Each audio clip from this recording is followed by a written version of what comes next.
Pero mas interesado ako dun sa isang ano mo dahil ayaw mo talagang magpalamang no? Nakakita mo yung interview ko kay Love Love, diba?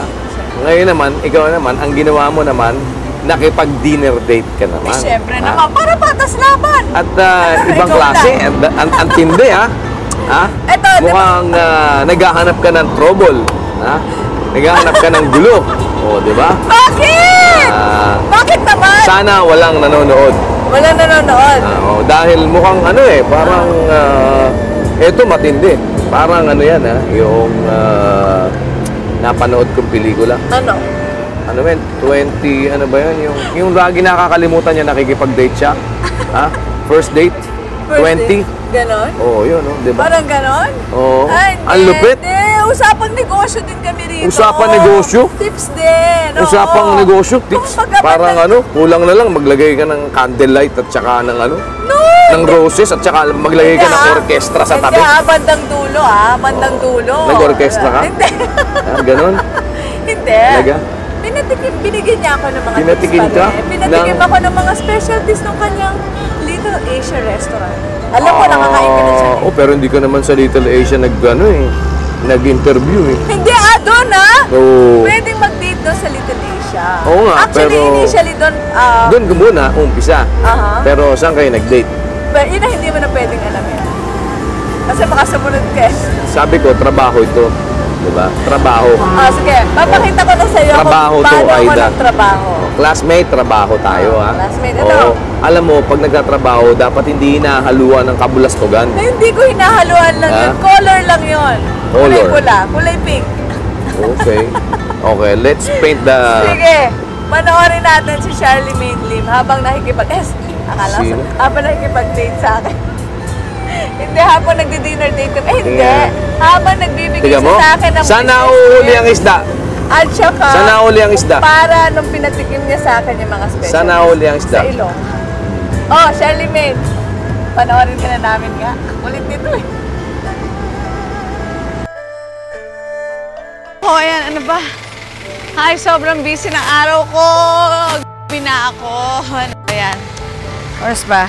Eto, may date pa ako after ni Eng Bitin kanina. Kausap ko na siya, eto. May blind date ako. Kinakabahan ako. Hindi, ayan. Mimit ko yung friend ko. Hingi ako ng tip kung paano maging successful sa isang negosyo. Si Charlemagne, may-ari ng Little Asia. Tara, nagta. Hi, Aida. Hello. Hi.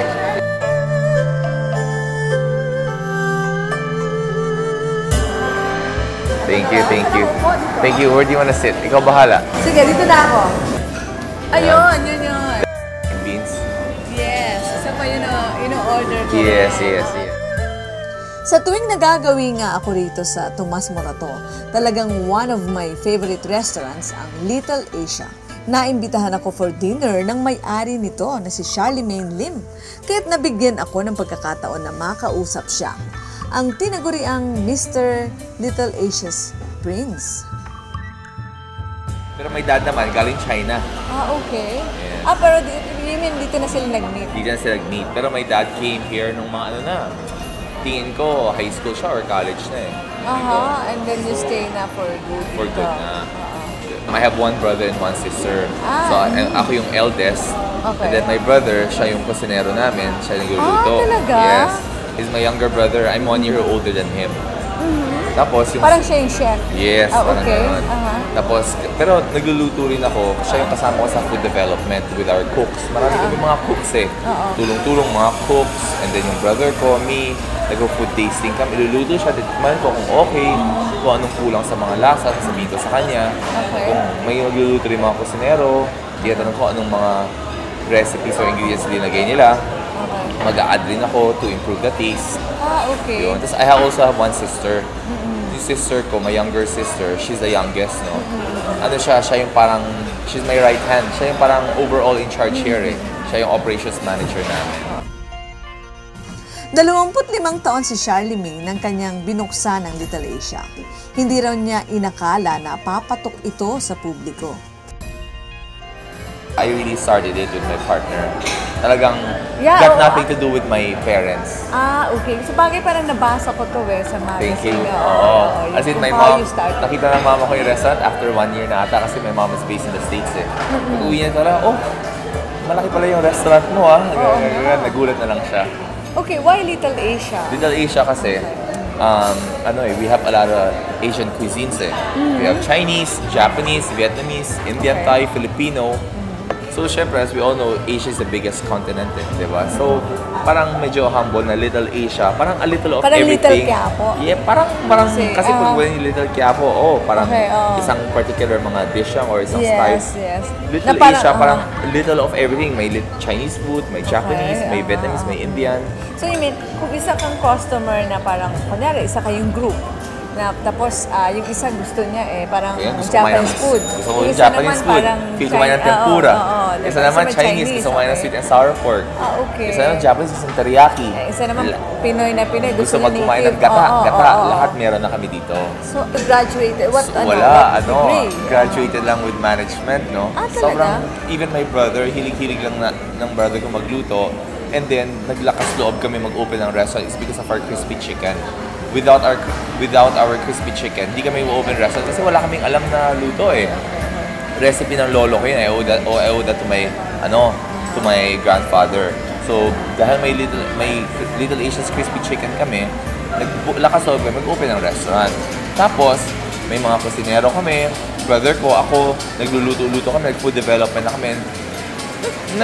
Gumagawa na akong menu. By accident lang to, no, na sabi namin lahat to Asian cuisines Alam mo yung chop suey na, halo-halo na. May Japanese, may Thai, Filipino, ganyan. Sabi ko, actually maganda tong concept na lahat nandoon na. Wala pa sa Philippines. Tapos, naghanap na akong pangalan. Sabi ko, maganda ata Little Asia kasi Asian cuisines Parang little. Ganon. Nagpasimula ito noong December 16, 2001 at sa kasalukuyan ay may pangalawa ng branch sa Promenade, Green Hills.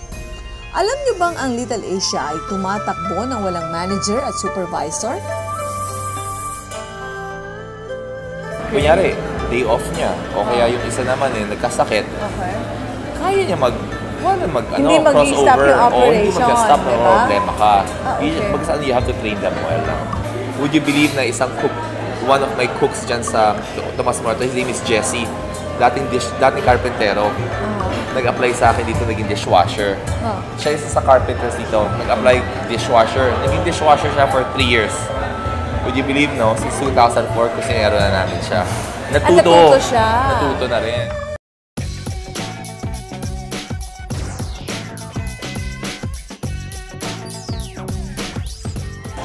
Sarap pala makipag-date. Matagal na kasi wala nakikipag-date sa akin.